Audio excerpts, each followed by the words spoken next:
What's up mga amigo at magandang tao po tayong lahat mga amigo. Ayan mga amigo at andito tayo ngayon sa may Skyway. It's stage 2. Northbound po tayo mga amigo kasi pauwi na tayo ng ating opisina. Tapos na tayo magtrabaho or tapos na yung ating obligasyon pag sa shuttle sa ating mga kasamang empleyado. Kaya ngayon tayo naman ay uuwi na or babalik na sa opisina para mag-relax at relax muna tayo mga amigo. Ayan, binusinahan natin yung truck na ayaw magbigay mga amigo. Talagang kaya mga driver mga amigo. Konting espasyo lang bibigay sa atin eh.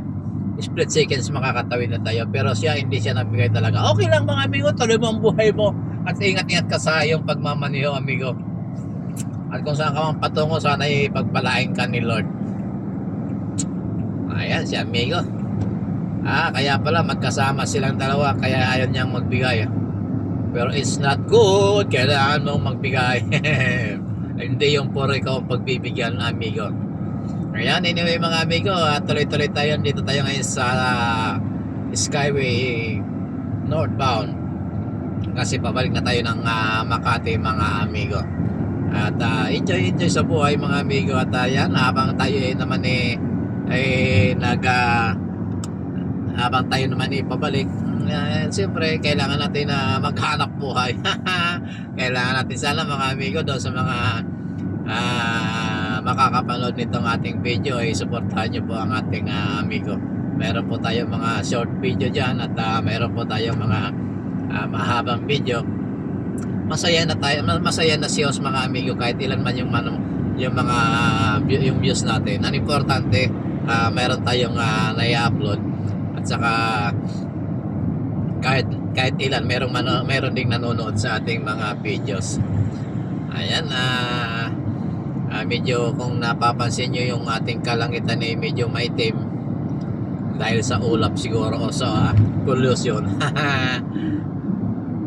At saka mga amigo, kung napapansin nyo dito ngayon sa Skyway medyo napaka luwag. Medyo kaunti lang yung sasakyan at naghahabulan pa sila. Ingat-ingat po kayo sa pagmamaniw at huwag masyadong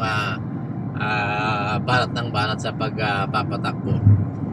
Kasi mahaba naman yung kalsada at saka walang katapusan yung kalsada na yan hanggang sa dulo ng paroroonan ninyo.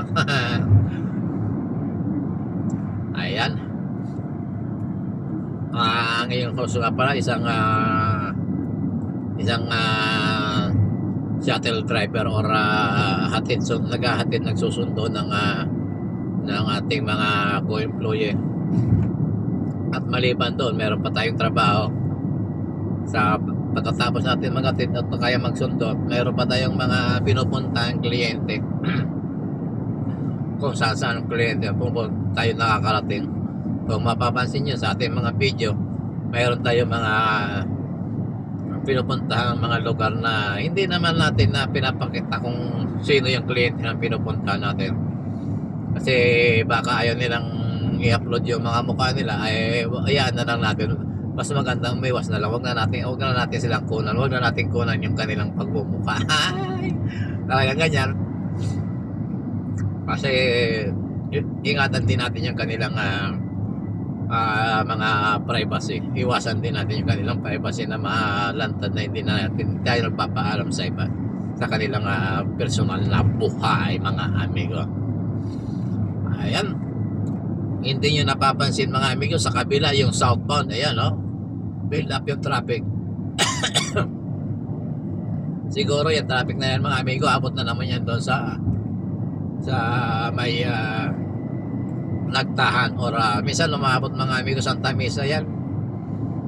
Yan traffic na ganyan from Bikutan to Santa Mesa Skyway. Ganyan kalala pag nagkaroon ng build up niyan ng traffic. Pero wala namang dahilan para mag build up Kasi dapat tuloy-tuloy yan, no?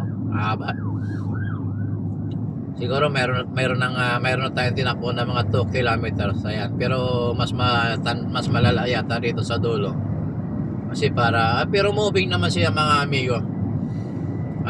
Kaya siguro nag number 1 tayo sa buong mundo dahil diyan sa mga sitwasyon ng ganyan. Kasi pag nagka-traffic dito sa Skyway, automatic yan mga amigo. Magtutukod-tukod yan hanggang doon sa mga baba, yung baba ng Skyway. Kagaya sa Makati halimbawa mga amigo, either sa Buendia or sa Amorsolo at sa May Gamboa, pwede umabot doon yung traffic. Yung may mga entry lang na Skyway mga amigo.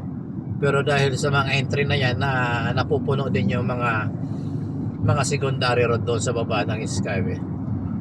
Kaya yan ang nagiging cause ng problema natin sa traffic mga amigo. Minsan mga amigo, Sabado na bumiyahe tayo ng Quezon Province. Mga humigit kumulang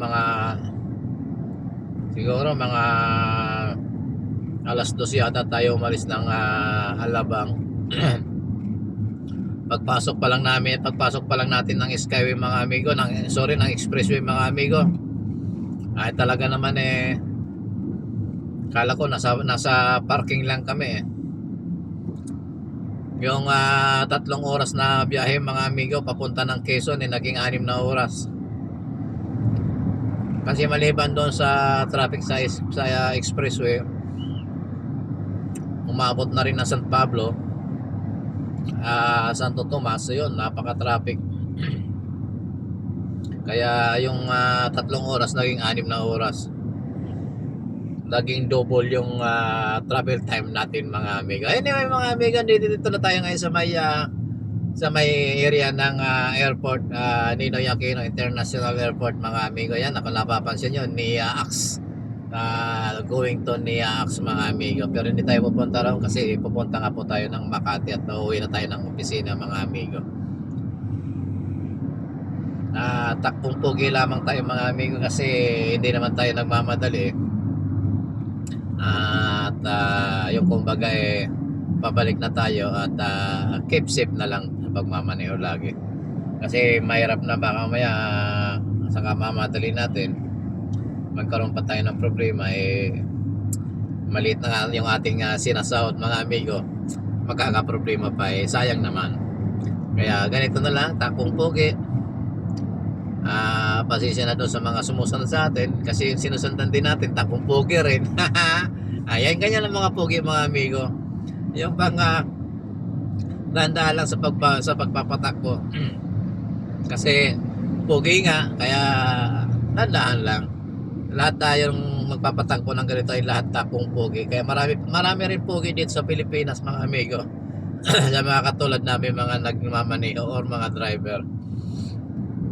Ayan, yung mga biglang sumisingit hindi yan pugi, nilang mamadali yan. Mga pugi lang yung sasakyan nila, pero yung mga driver hindi pugi. Ayan, hindi man lang siya nag-signal, kumaliwan na siya. Okay, good luck, ingat po. Ayan mga amigo, nakikita na natin yung mga nagtataas sa mga building dito sa may Makati City. Ibig sabihin malapit na tayo sa Makati City. At bababa tayo or i-exit tayo ng Skyway mga amigo doon sa may Amorsolo exit Makati City mga amigo. Ayan, overtake tayo ng kaunti mga amigo kasi talagang sobrang pogi na nung isinusundan natin. Medyo sobrang bagal na, kaya sobrang sa pagkapogi mga amigo. Ayan, may tumatawid na security ng PNCC. Ingat-ingat amigo, baka one time isa lang yung ating hiram na buhay. Anyway mga amigo, talagang nandito na tayo sa Makati area. Ayan, dito tayo sa may tapat ng Asia Pacific College sa may Magallanes. Pero yung Asia Pacific College po na yun ay hindi po yung Makati, nasa Pasay area po yan. At inaako ko lang na Makati. masama yun, hindi atin yan. Ay, ayan, tuloy-tuloy lang tayo. Ang sarap talaga makipagkwentuhan sa sarili, mga amigo, di ba? Habang nagmamaniyo ka, na mag-isa, mayroon kang kakwentuhan. At yun ay kundi ang iyong sarili, mga amigo. Ayan na. Talagang ganyan ang buhay, buhay isang vlogger or isang influencer. Kailangan mong matuto makipagkwentuhan or makipagmarites sa iyong sarili habang nag-iisa ka. I-enjoy mo yung iyong sarili, kwentuhan mo, libangin mo yung iyong sarili para hindi ka mainip sa biyahe. Ayan, nasa Makati yan talaga tayo, mga amigo. Yung nasa kanan ay Makati, sa kaliwa ay Pasay Road, ay Pasay City. Ayan, dyan lang sa unahan ng kaunti, kahit kaliwat kanan Makati na po yan. At yung exit na dadaanan po natin na exit ay Don Bosco, Makati City. At yung susunod po na exit after ng Don Bosco, doon na po tayo lalabas. Iiwanan na po natin yung Skyway. Ayan, hinarangan ng ating mga guard kasi mayroon yatang shuttle service yun, or mayroong supply yung kanilang mga on-duty personnel dyan sa may Don Bosco exit. Ayan, mga amigo, maraming salamat sa pagsama sa ating biyahe dito sa Skyway. At ingat po tayo at maraming salamat po. Enjoy po. God bless po at I love you all. Ingat po. Diyos maray na banggi po sa inyong gabos at magluway-luway po kita sa pagmamanihot.